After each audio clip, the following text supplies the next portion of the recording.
Hello again folks, Mike here. Another Lightroom basics, but having done all the organisation talks, at least to get you the basics to get you started, it's now time to move on to what can Lightroom do to develop images. I mentioned earlier that what I've done is rated my images 1, 2 and 3 stars and so on. So here's the model shoot that we had in October, and as you see there's various ratings there.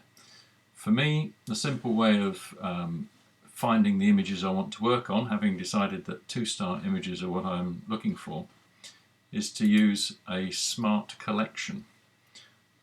Smart collections are a way of organising your images without moving the originals from one folder to another. And I have a smart collection here that shows me all my 2-star images. So if I want to come and do an editing session, I can look for the 2-star images. They're very easy to set up by hitting the plus sign. I'll just edit this one to show you. You can create a smart collection. I've called this one 2 stars because I want work needed. And then you set the rules. And the only rule I want is to find images where the rating here is 2 stars. I don't want 3 stars, I don't want 1 star. I only want to see 2-star images. That's it. Created that collection. I've now got this smart collection here, and every time I click on that, it's showing me I've got 135 images across my catalogue in all kinds of different folders, which I've rated at 2 stars that I think might need work on. So, how do I work on them? I select one of them and move to the Develop module. The reason I mentioned using collections is because you'll see in the Develop module there's no longer a view on the left here of folders, but collections are there. So you can navigate to other images in different folders using collections. This image, as you'll see, I have edited to a degree. There's a few edits that have been made. Because I don't want to adjust this one for the purpose of the demonstration, what I'm going to do is create what Lightroom calls a virtual copy.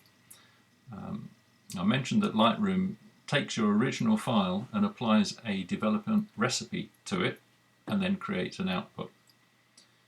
A virtual copy is a second recipe using, if you like, the same ingredients. So I don't want to change this one. I still want to work on this image, but I want to work on another version of this image. So if I right click here, create virtual copy, Lightroom will take this image exactly as I have it now, but create a copy, and as you see at the top, the name has now changed to copy 1.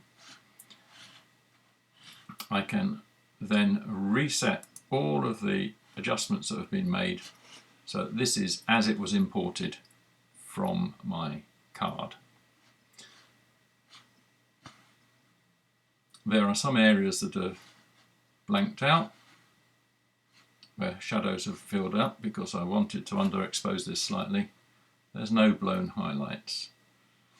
So let's just look at the basic development to get the image looking at a standard level. We'll look at the other modules later. The basic development starts with a profile. By default, my setup uses the camera natural profile, but there are many others. Just here on the right, this block of 4 will open up a grid of the various profiles that either come with Adobe or that match your camera, or there's some artistic ones as well. As this was a portrait, I was actually shooting it in camera portrait mode. So let's just apply the camera portrait profile and close that. The white balance on this doesn't look particularly good, so I can either change that to a flash white balance. As you see, that changes the colour slightly. Or if there is something black in the image, and at the top left hand corner here there's the grey black background. I can use this eyedropper tool, click on it and take it to something that I know is grey, which is this background in the top corner. Click there and it will adjust the temperature to make sure that there's no colour cast. I find that's still a bit too strong a colour, especially since it was a Halloween shoot. So what I'm going to do is take the saturation of the colour down a little bit using this slider here. Saturation, reduce it. So also reduce the vibrance a little bit. So it begins to get a little bit monochrome but still has some colour there. Next I want to deal with the blocked shadows. If I hover over this on the histogram where all these pixels are dark, just click on that so that the blue is persistent, and to brighten the shadows or darken them I can take them this way, but to brighten the shadows I'll move that up a little. That's not going to take it all the way because this is well underexposed, so I'll actually increase the exposure a fraction until it gets to the point, perhaps another piece there, a little more boost to the shadows. And that's avoiding me having any block shadows. There's a tiny bit here, but that's not enough to worry about. I'll take those warnings off now. That's looking a lot better. If I use the backslash key, I can look at the original, I can look at it now. I want to do some local adjustments to the eyes, but I'll do that as a local adjustment later. I'm just wanting to keep this as a very basic, get your image to a level that you're happy with talk. I will probably